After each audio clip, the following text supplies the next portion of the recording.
Hey, what's going on guys? Arekkz here and welcome back to another video for Monster Hunter World Iceborne. In this one, I want to take some time to talk about the Safi'jiiva weapon system, the new relic system if you will, or the awakened weapon system as it's better known, because this is a really cool new system, but there's also quite a few different components to it, and I've been getting quite a few questions, so I figured to kind of avoid any confusion, any doubt, any misunderstanding, I kind of go through the main components of this and explain exactly how it works. So if you guys do enjoy this, you do find it helpful, then a like would be super appreciated, and if you have any questions, by all means let me know in the comments down below.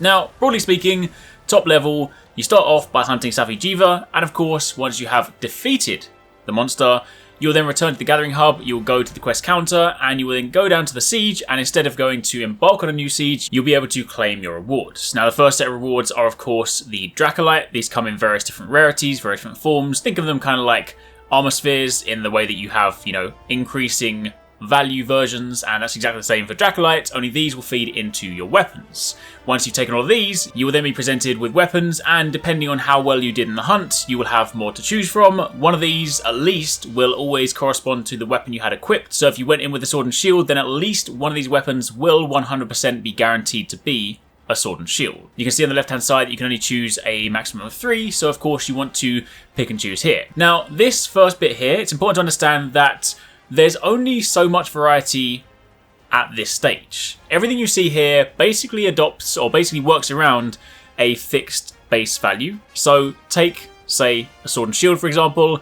Every single sword and shield you see in this appraisal box will always have the same base attack, will always have the same sharpness, will always have the same affinity, and the main difference is in the element. Every single weapon can roll with every element, so fire, water, ice, thunder, and dragon, and it can also roll with every abnormal status, blast, poison, sleep, and paralysis. So basically, every single weapon has 9 base permutations. So keep in mind, effectively, what you're looking at in this instance is just how you want your weapon to begin. Now keep in mind, if you look down at the awakened abilities, they will also roll with something to begin with.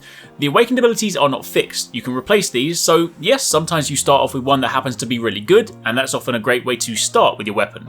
But don't be put off if, say, you have like a weapon that has the exact stat you want or the exact element you want, but doesn't have a good awakened ability, because that is something you can very easily replace. So effectively, when you return from Safi'jiiva, what you're really looking at are the elements and the status or the abnormal status to make sure it corresponds with what you want. Everything else is basically going to be pretty standard. There are a few permutations when it comes to things like gun lances, bow guns, hunting horns, that kind of thing, but generally speaking they are all pretty much cookie cutter across the board.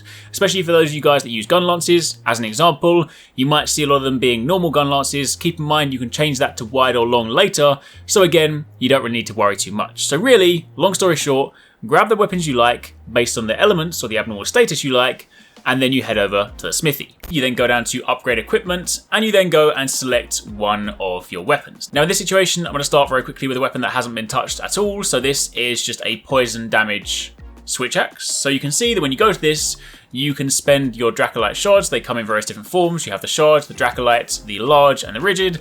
And of course, depending on how much you put into this, that will then fill up the bar. So once you've done that, you'll then be presented with a number of different awakened abilities to choose from. So you can basically pick and choose these. You can see that in this situation, for the switch axe, it allows me to change from a power file to an exhaust file, if you want that to be the case. So for any of those weapons that do have those options for things like charge blades, gun lances, hunting horns, bow guns, those kind of things, there are ways to work around the default typical roll. Now obviously if you pick something like that, it then goes into the slots. You can obviously go up and replace the base awakened ability. So as I said to begin with, if you're not too fussed about the awakened ability the weapon rolls with, don't worry about that, because that can be replaced.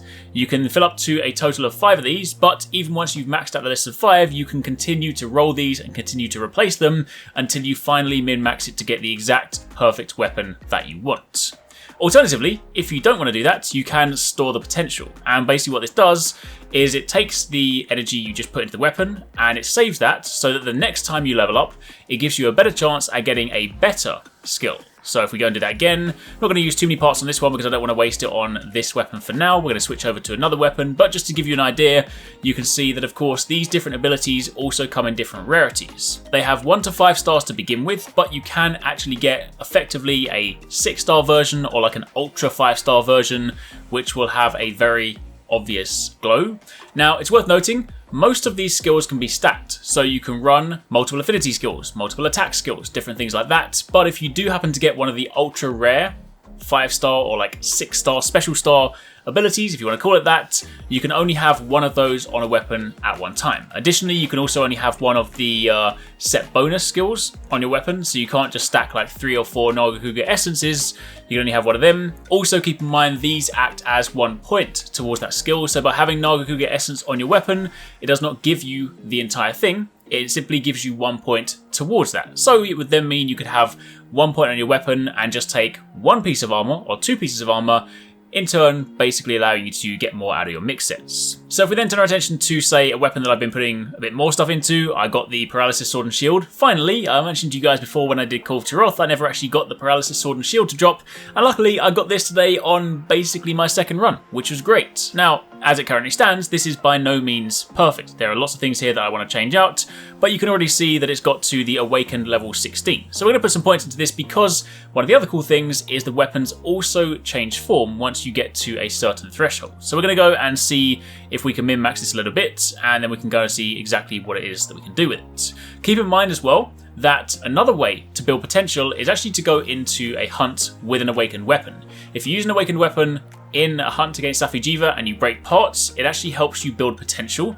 Once you complete the quest, you'll see in the post-quest results screen, it'll actually show you the potential you've built for that weapon, so you can also actively build potential not just by using the Dracolite, but also by using the weapon in the hunts, which is kind of cool. Basically just use the weapon you like and make it better. So as you can see in this situation, if I wanted to, say, throw an attack, I could then replace one of these other skills and that would then increase my attack. I could instead put in the sharpness to overwrite some of the abilities. Keep in mind, sometimes it will overwrite some of the existing ones if it's a better version.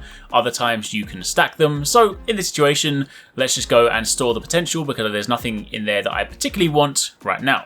Also, if you happen to use one of the more valuable Dracolites and it massively exceeds the bar, that doesn't go to waste. It will simply go and bleed into your next level, so you may well find that once you get a special skill, you may get to the point where it then boosts beyond that point. Now, it's kind of convenient, we just got the sharpness increase, so I'm actually going to take this one straight away because this is very nice, and this will of course overwrite my existing 5-star ability. Now that I've got down there, I couldn't then have another level 6 skill. That is basically my limit on that front. So I'm going to have to look and see what else there is that I want. So we're going to go and store the potential again, but you can of course see in that situation, because I used one of the rigid Dracolite, which is a much more valuable material, it actually already gave me an additional boost, so I've moved up quite considerably. I can increase my attack from here, and I can then go on and I can spend some more points to keep pushing this up. Now this is one that I do actually particularly want, status effect up. This is really handy because of course this is a paralysis weapon, so I'm going to swap out Ancient Divinity for that and then go and put that in place.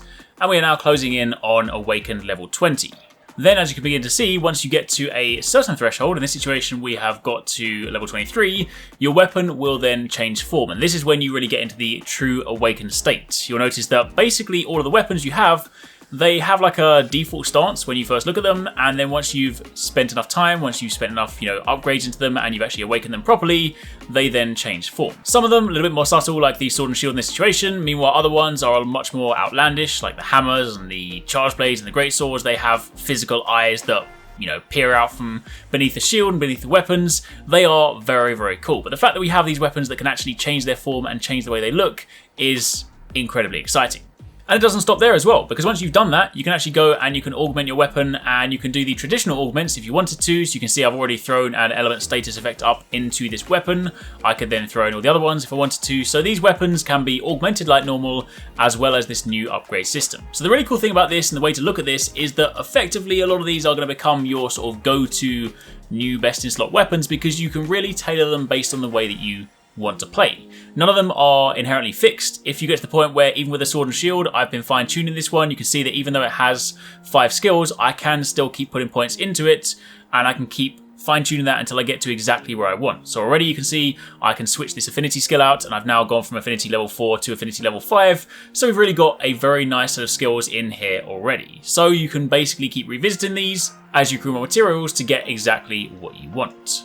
And then finally, to round it all out, of course, if you happen to get a load of materials or a load of weapons that you don't necessarily want to have or want to keep, you can go to the ceiling alchemy and you can then go and throw away the weapons you want to turn them into Dracolite. Or alternatively, you can use some of the Safi'jiiva parts to then do some alchemy. I'm not going to do that in this situation because I'm trying to farm those parts to craft the armor, but principally, there are other places you can spend your materials. So all up, that's essentially how it works. Top level is get your weapons as the rewards and pick them based on the element or the abnormal status, because the base stats are going to be the same across the board. Then take those weapons to the smithy and start awakening those abilities, use them in the hunts, and of course spend that Dracolite to fine tune it, turn it into the weapon you want it to be, and keep updating, keep rolling those until you get exactly the skills you're chasing. Yes, of course there's RNG involved, but the more that you store the potential, the better the chances are at getting those good skills, and of course you then end up with some pretty nice customized weapons. So there is a quick overview of how the new system works. Hopefully you guys enjoyed that, hopefully that was helpful. If you have any questions, then by all means let me know in the comments down below, and of course keep it locked, we've got plenty more stuff coming your way. I really hope you guys enjoyed that video. Remember to hit that subscribe button and also click on the little bell icon to turn on notifications so you don't miss my next upload. Also, don't forget, you can check out TwoSixNine and Paradise Central streaming over on Twitch 6 days a week. You can find a link to the multi-stream in the description box down below. Be sure to drop by and get involved. Thanks again for watching. Take it easy. Catch you next time. Peace out.